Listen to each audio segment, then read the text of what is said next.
ஒரு நாள் கடவுள் ஃப்ரீயாக இருக்கும்போது அப்படியே உட்காந்து பூமியை பார்த்துக்கிட்டு இருந்தாராம். அப்போ மனுஷங்க எல்லாரும் ஆளுக்கு ஒரு பிரச்சனையை சொல்லி புலம்பிக்கிட்டு இருக்கிறத அவர் பார்த்தாராம். ஆனால் ஒரே ஒருத்த மட்டும் எந்த கவலையுமே இல்லாமல் சந்தோஷமாக இருந்தானா. அவனை பார்த்ததும் கடவுள் யோசிச்சாராம், இவன் மட்டும் எப்படி இவ்வளோ சந்தோஷமாக இருக்கான், இவனுக்கு நம்ம ஒரு கஷ்டத்தை கொடுத்து பார்க்கலாம் அப்படின்னு சொல்லிட்டு அவனுக்கு ஒரு கஷ்டத்தை கொடுத்தாராம். அவன் என்ன பண்ணான், இது நமக்கு வந்தது அப்படின்னு சொல்லி ஏற்றுக்கிட்டு அவன் அந்த வேலையை பண்ண ஆரம்பித்தானா.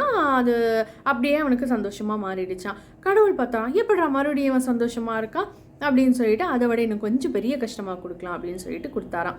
அதையும் அவன் அதே மாதிரியே அக்செப்ட் பண்ணிக்கிட்டு வாழ பழகிட்டானா, திரும்பவும் சந்தோஷமாக இருந்தானா.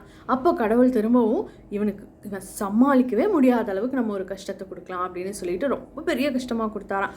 அப்பயும் அவன் என்ன பண்ணானா, அதே மாதிரி அதை அக்செப்ட் பண்ணிக்கிட்டு சந்தோஷமாக வாழ பழகிட்டானா. அப்போ யோசிச்சாராம், இவனுக்கு நம்ம என்ன முயற்சி பண்ணாலும் இவனுக்கு கஷ்டத்தை கொடுக்க முடியாது, ஏன்னா இவன் அதை அக்செப்ட் பண்ணிக்க பழகிட்டான் அப்படின்னு சொல்லிட்டு கடவுள் அவனுக்கு இனிமேல் எந்த கஷ்டமும் கிடையாது, அவன் சந்தோஷமாக இருப்பான் அப்படின்னு சொல்லி ப்ளஸ் பண்ணாராம். ஸோ இதிலேருந்து என்ன தெரியுது, நமக்கு நடக்கிற அத்தனை விஷயங்களையும் அக்செப்ட் பண்ணிட்டு வாழ பழகணும் அப்படின்னா அந்த கடவுளே நினச்சாலும் நம்மளை ஒன்றும் பண்ண முடியாது.